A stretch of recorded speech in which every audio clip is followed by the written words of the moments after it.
વાતાગઢ mount આબુમાં સર્જાયેલી દુર્ઘટનાની mount આબુમાં જ્યાં બસ ખીણમાં ખાબકતા એકનું મોત થયું અને 12 ઈજાગ્રસ્ત થયા છે। બ્રેક ફેલ થઈ જતા બસ ખીણમાં ખાબકી હોવાનું પ્રાથમિક અનુમાન છે। બસમાં સવાર તમામ મુસાફરો ખંભાતના રહેવાસી હોવાનું સામે આવ્યું છે। ચારે તરફ અફરાતફરીનો માહોલ। મુસાફરોનો જીવ બચાવવા સ્થાનિકો, પોલીસ અને પ્રશાસનની કામગીરી અને એમ્બ્યુલન્સની દોડધામ। દ્રશ્યો પ્રવાસન સ્થળ માઉન્ટ આબુના, જ્યાં રવિવારની રાત્રે ખંભાતની બસ ખીણમાં ખાબકી। બસ ખીણમાં ખાબકતા 12 લોકો ઈજાગ્રસ્ત થયા છે, જ્યારે એક મુસાફરનું મૃત્યુ નિપજ્યું છે। પોલીસની પ્રાથમિક તપાસમાં જાણવા મળ્યું કે બસની બ્રેક ફેલ થઈ જતા બસ ખીણમાં ખાબકી। દુર્ઘટનાની જાણ થતાં જ પોલીસ અને પ્રશાસનિક અધિકારીઓ પણ ઘટના સ્થળે દોડી આવ્યા અને બચાવ કામગીરી શરૂ કરી। ઘાયલોને સ્થાનિક હોસ્પિટલમાં દાખલ કરવામાં આવ્યા છે। બસમાં સવાર તમામ મુસાફરો ખંભાતના ફીણાવ ગામના એક જ ફળિયામાં રહેતા હોવાનું પણ સામે આવ્યું છે।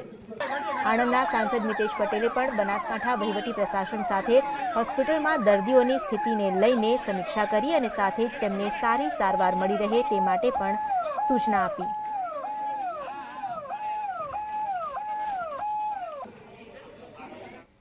ખંભાત તાલુકાની ફીનાવ ગામની બસને આબુ રોડ નજીક અકસ્માત નડ્યો છે। એમાં એક વ્યક્તિનું મૃત્યુ થયું છે। મૃત્યુ થયેલ વ્યક્તિનું નામ છે પંકજભાઈ દીકરા ઉકાજીભાઈ પરમાર અને એમનું નિવાસસ્થાન છે બિગ બજાર આણંદ। એમનું મૃત્યુ થયું છે। ભગવાન એમના આત્માને શાંતિ આપે।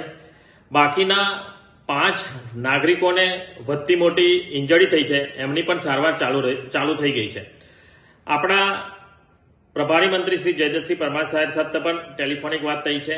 આપણા આણંદ જિલ્લાના કલેક્ટર શ્રી એસપી સાથે પણ વાત થઈ છે અને એમને પણ ત્યાંના સ્થાનિક સરકારી તંત્ર સાથે પણ વાત કરી અને જેટલી પણ વધુ સારવાર મળી શકે એના પ્રયત્નો કરવામાં આવ્યા છે। અને બનાસકાંઠાથી આપણી સરકારી તંત્ર એટલે કે મામલતદાર શ્રી, ટીડીઓ શ્રી અને હેલ્થ ઓફિસરને પણ ત્યાં જવા માટે રવાના કરી દેવામાં આવ્યા છે।